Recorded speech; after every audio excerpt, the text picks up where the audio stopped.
সেই একই দৃশ্য, তবে আজ আরেকটু স্পষ্ট সেই অবয়ব। কোনো মহিলা বসে আছে সেই সোফাতে। শটাং ঘুম থেকে উঠে কোনো কথা না বলেই সোজা ড্রয়িং রুমের আলো জ্বালালে অনিশ দেখে।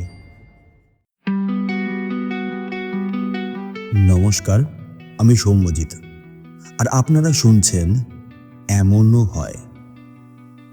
প্রায় 1 বছরেরও বেশি সময় পর আমি নিয়ে এলাম আরেকটি নতুন ঘটনা। হ্যাঁ, জানি আপনারা হয়তো ভাবছেন যে আবার কবে এমনও হয় নতুন ঘটনা আমরা শুনতে পাব, কিন্তু বিশ্বাস করুন, এরপর থেকে নিয়মিতভাবে আমাদের চ্যানেল থেকে আপনারা শুনতে পাবেন এমনই নতুন নতুন ঘটনা এবং আরও অনেক কিছু। কিছু ব্যক্তিগত কারণেই এই লম্বা বিরতি। নতুন বছর, আবার নতুন নতুন অনেক ঘটনা নিয়ে আমরা হাজির। তাহলে আর দেরি কিসের? ঘরের লাইটসগুলো অফ করে দিন, মোবাইলের ভলিউমটাকে বাড়িয়ে দিন, কারণ শুরু হতে চলেছে এমনও হয়। আশেপাশে ঘটে যাওয়া নানান অলৌকিক, অপ্রাকৃতিক এবং অতি প্রাকৃতিক ঘটনার ডিজিটাল আর্কাইভ।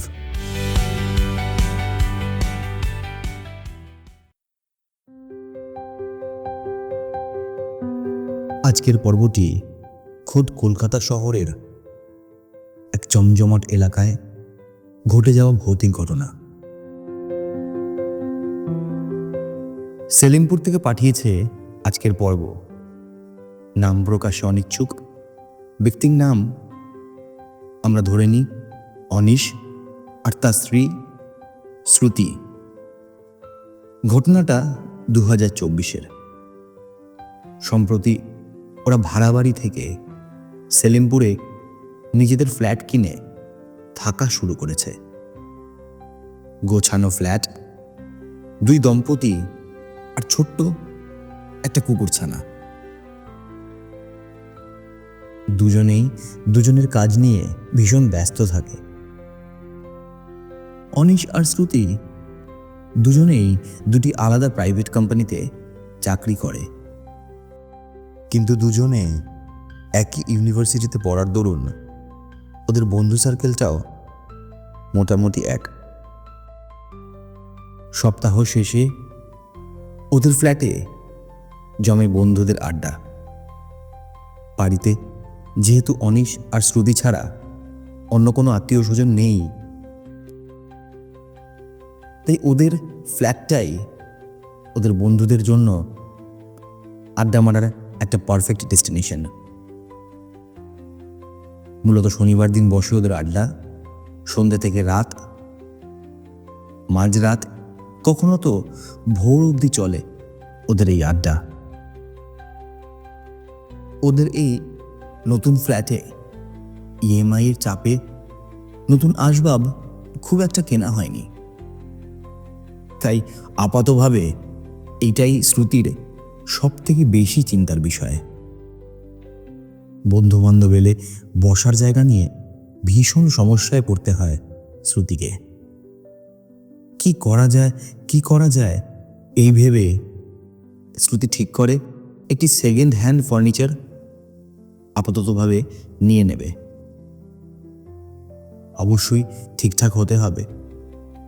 সেকেন্ড হ্যান্ড কেনার মূল কারণ দামটা যথেষ্টই সস্তা হবে সেক্ষেত্রে। খোঁজ করতে করতে শ্রুতি পেয়ে যায় জলের দরে একটা সোফা সেট। দেরি না করে সেই অনলাইন অ্যাপে দেওয়া ফোন নাম্বারে শ্রুতি ফোন করে এবং ফোন করে জানতে পারে যে এক ভদ্রলোক, তিনি কলকাতা ছেড়ে তার দেশের বাড়িতে ফিরে যাচ্ছেন এবং সেই জন্য তার সঙ্গে বাড়িতে থাকা সমস্ত আসবাব সে একদম জলের দরে বিক্রি করে দিয়ে যাচ্ছে। মাত্র 1200 টাকায় একটা মস্ত বড় সোফা সেট পেয়ে যায় শ্রুতি। অনিশের জন্য অপেক্ষা না করে শ্রুতি নিজেই চলে যায় সেই ভদ্রলোকের সঙ্গে দেখা করতে। কথা বলে একাই গাড়ি বুক করে নিয়ে আসে সেই মস্ত বড় সোফা সেটটি। এই সুবিশাল সোফা সেট অনিশ বাড়িতে আসার আগেই ঘরে ঠিকঠাকভাবে বসিয়ে নেয় সে। আর গোটা বিষয়টা অনিশকে একেবারে না জানিয়েই করে ফেলে। সন্ধ্যাবেলায় কাজ থেকে ফিরে অনিশ যখন বাড়ি আসে, এই বড় সোফা সেটটি দেখে সে তো অবাক হয়ে যায়। রীতিমতন অনিশ আর শ্রুতির মধ্যে বাঁধে বচসা। এমনিতেই নতুন ফ্ল্যাটের প্রচুর ইএমআই, সাথে নতুন গাড়ি, তারও ইএমআই।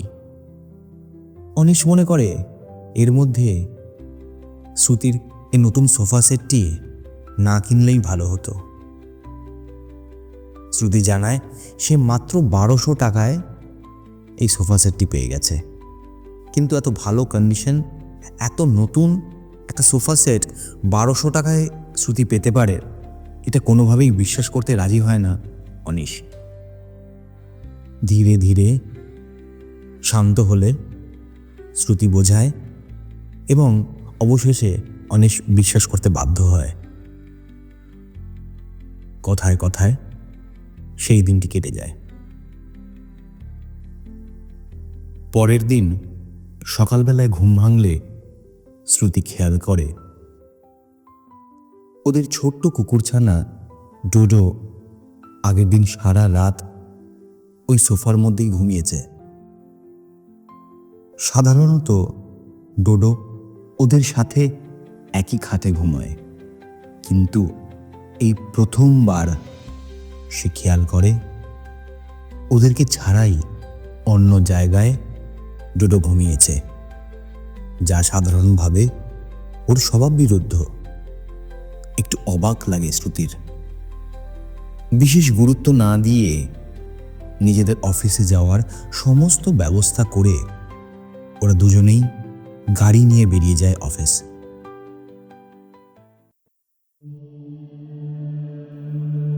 অফিস থেকে রোজের মতো আজও শ্রুতি আগে ফিরে যায় আর এসে খেয়াল করে তখনও ডোডো সোফার মধ্যে শুয়ে রয়েছে। শ্রুতি ঘরে ঢুকতেই ওর পা ধরে প্রায় টানতে টানতেই সোফার কাছে নিয়ে আসে। সোফায় কিছু দেখানোর চেষ্টা করে ডোডো। এটা দেখে শ্রুতির বেশ ভালোই লাগে। এতদিন ধরে দুশ্চিন্তা হতো, সারাটা দিন ওরা দুজনে থাকে না, আর এদিকে ডোডো একাই থাকে। কিন্তু যাক, এবার ওর একটা খেলার সঙ্গী পাওয়া গেল। অনিশ বাড়ি ফিরতে বিষয়টা জানালে অনিশেরও বেশ ভালো লাগে। রাতে সোফাতে বসেই ওরা ডিনার সারে আর তারপর ঘরে শুতে চলে আসে। ডোডো কিন্তু সোফাতেই শুয়ে পড়ে। প্রায় রাত 1:15 নাগাদ একটা অদ্ভুত বৃষ্টি ভেজা সোঁদা গন্ধ অনিশের নাকে আসাতে ওর ঘুম ভাঙে। ওদের শোয়ার ঘর থেকে সরাসরি ড্রয়িং রুমে রাখা সোফাটা পরিষ্কার দেখা যায়। অনিশ খেয়াল করে আবছা একটা ছায়া যেন সোফায় বসে আছে। ভালো করে দেখার চেষ্টা করে সে। অন্ধকার বলে পরিষ্কার বুঝতে পারে না অনিশ। এইটুকু বুঝতে পারে মাটিতে ডোডো বসে ওই আবছা অবয়বের সাথে যেন খেলছে, আদর খাচ্ছে। ভয় লাগে অনিশে। শ্রুতিকে ডাকতে গিয়েও গলা দিয়ে শব্দ বের হয় না। বিছানা থেকে ওঠার চেষ্টা করে, কিন্তু এক অদৃশ্য শক্তি যেন তাকে বিছানার সাথে আটকে রেখেছে। বিছানা ছেড়ে উঠতে দিচ্ছে না অনিশকে। আপ্রাণ চেষ্টা করে অনিশ ডাকে, ডোডো, ডোডো, কি হলো, এদিকে আয়। ডোডো এক মনে সোফার সামনেই বসে, যেন অনিশের ডাক ওর কান অবধি পৌঁছলো না। আবার ডাকে অনিশ, ডোডো, ডোডো। অনিশের চিৎকারে শ্রুতির ঘুম ভেঙে যায়। ঘুম ঘুম চোখে শ্রুতি জিজ্ঞেস করে, কি হলো, কি হলো তোমার? চিৎকার করছো কেন মাঝরাতে? ঘুমো তো। এই বলে শ্রুতি ঘুমিয়ে পড়ে। তখনও সোফাতে সেই আবছা অবয়ব অনিশ দেখতে পায়। বিছানা ছেড়ে কোনো রকমে উঠে ঘরের লাইট জ্বালালে দেখে সোফা খালি, আর ডোডো নিজের মনেই খেলা করে চলে যায়। কিন্তু সোঁদা গন্ধটা তখনও অনিশের নাকে লেগে থাকে।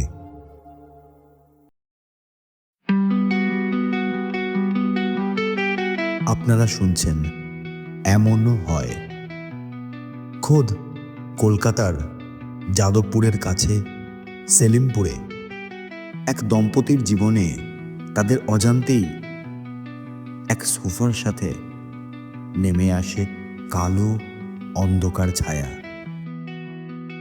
কি কি ঘটে সেই দম্পতির সাথে জানতে শুনতে থাকুন পর্বের বাকি অংশ।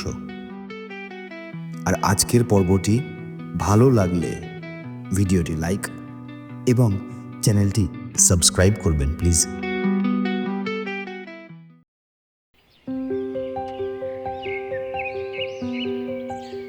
পরের দিন সকালে ঘুম থেকে উঠে বিষয়টা শ্রুতিকে জানায় অনিশ। সোঁদা গন্ধের ব্যাপারটাও সে জানায়, কিন্তু রীতিমতন হেসেই উড়িয়ে দেয় শ্রুতি। একটু রাগই হয় অনিশের।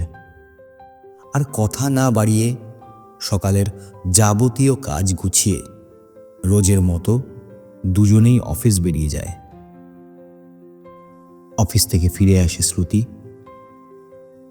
এবং ফিরে এসে সেদিনও একই জিনিস দেখে। আগের দিনের মতো আজও ডোডো সোফার সামনে বসে যেন সোফার সাথে খেলে চলেছে। আর অদ্ভুতভাবে সোফায় কোনো অদৃশ্য কারোর সাথেই ওর এই বন্ধুত্ব। আজ বিষয়টা শ্রুতিকে একটু অবাক করে। অনিশ অফিস থেকে ফিরলে ওর অবাক লাগার বিষয়টা অনিশকে জানায়। অনিশ বলে, আমি জানি এটা একটা ভুতুড়ে সোফা। কার না কার এই সোফা, তা না হলে এত সস্তায় কেউ দিয়ে দেয়? এই জন্যই আমি সেকেন্ড হ্যান্ড ফার্নিচার একদম পছন্দ করি না। এই কথা শুনে শ্রুতি থেমে যায়। আর কোনো কথা এগোয় না ওদের মধ্যে। খাওয়া দাওয়া সেরে দুজনেই চলে যায় ঘুমোতে।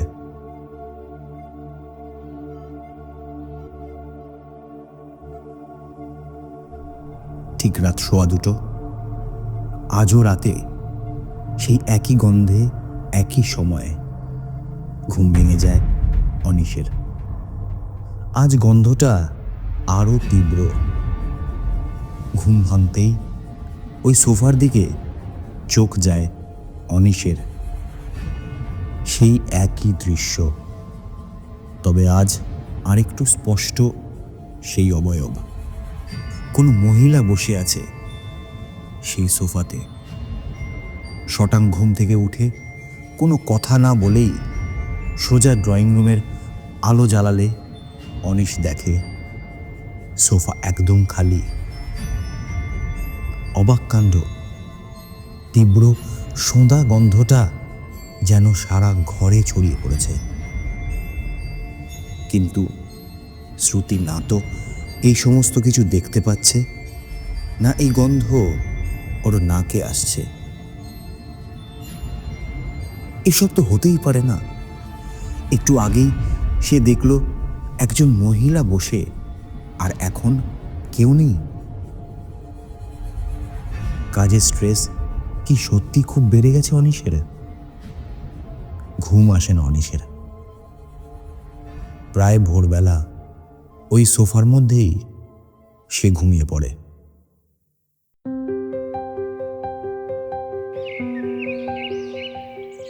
পরের দিন শনিবার। বন্ধু বান্ধব আসবে আজ। সারা দিন ঘরের কাজকর্ম করতে করতেই ওদের কেটে যায়। সন্ধেবেলা বন্ধুরা আসে, আড্ডা বসে ওদের নতুন ফ্ল্যাটে। অনিশ জানায় এই বিষয়টা তাদের বন্ধু বান্ধবদের। বাকিরা এই বিষয়টাকে হালকাভাবে নিলেও অনিশের এক বন্ধু রাজীব বিষয়টাকে গুরুত্ব দেয়। রাজীব বলে, রান্নাঘর থেকে জল আনার সময় ওরও মনে হয়েছিল সোফাতে বসে আছেন একজন মহিলা, তার মাথায় আঁচল। ঘুরে তাকাতেই দেখে সোফা একদম খালি, কেউ নেই, শুধু ডোডো বসে খেলা করে চলেছে। শ্রুতি হেসে বলে, তোমরা ছেলেরা সত্যিই বড্ড ভীতু।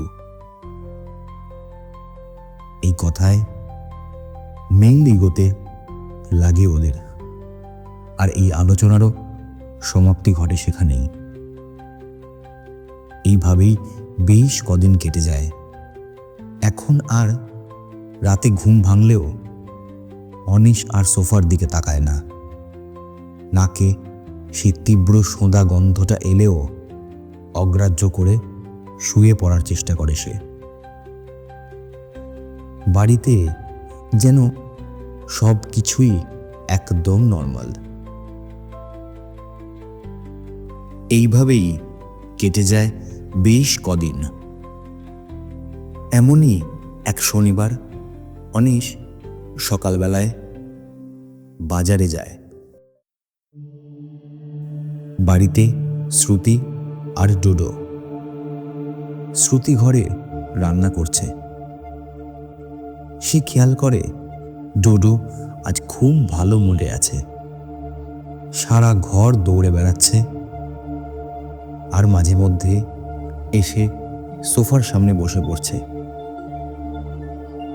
ঠিক এমন সময় তার নাকে একটা উগ্র সোঁদা গন্ধ আসে, আর প্রায় 5-7 মিনিট থাকে সেই গন্ধ। যেন গ্রীষ্মের মাঝখানে কেউ সদ্য বৃষ্টি ভেজা মাটি নিয়ে হেঁটে এসেছে। ডোডোরও কোনো সারা শব্দ পায় না শ্রুতি। প্রায় 10 মিনিট ডোডো একদম চুপচাপ।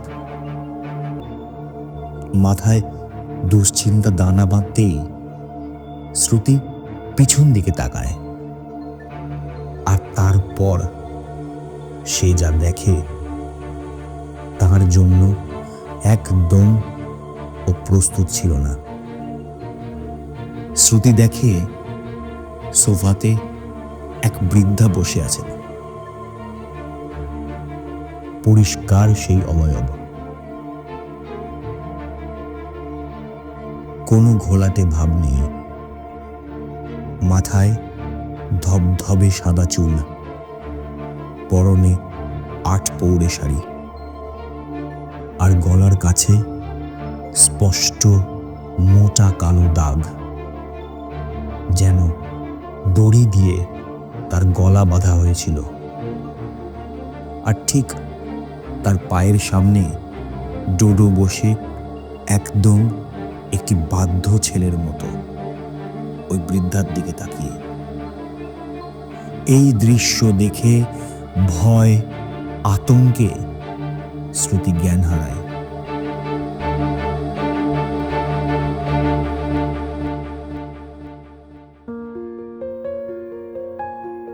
বাড়ি ফিরলে অনিশ দেখে ঘরের দরজা বন্ধ। কলিং বেল বাজায়, দরজা ধাক্কায়,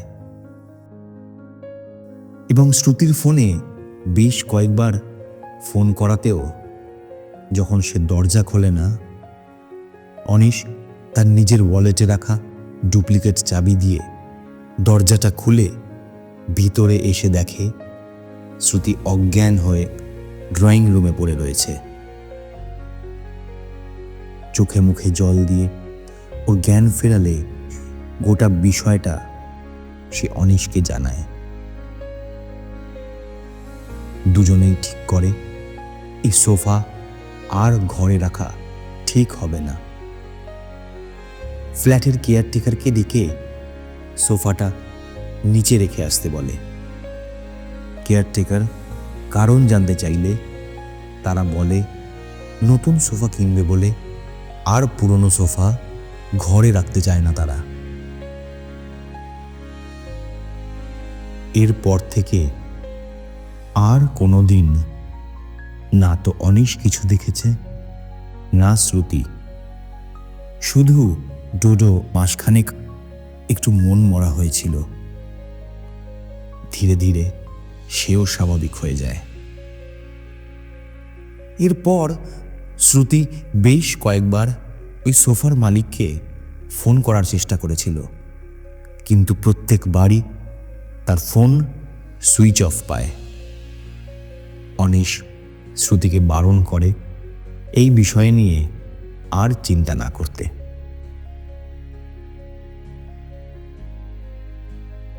এই ঘটনা ঘটার পর প্রায় 1 বছর মতো সময় কেটে গেছে, কিন্তু এই সোফার সাথে কে ওদের ফ্ল্যাটে প্রবেশ করেছিল সেই বিষয়ে কোনো তথ্য তারা আজ অবধি পায়নি।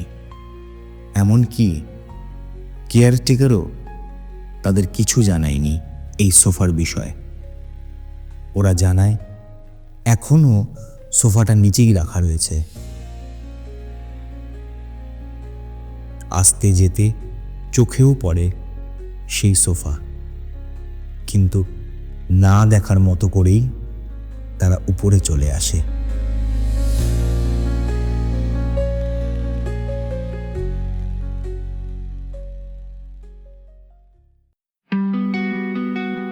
এই ছিল আজকের ঘটনা।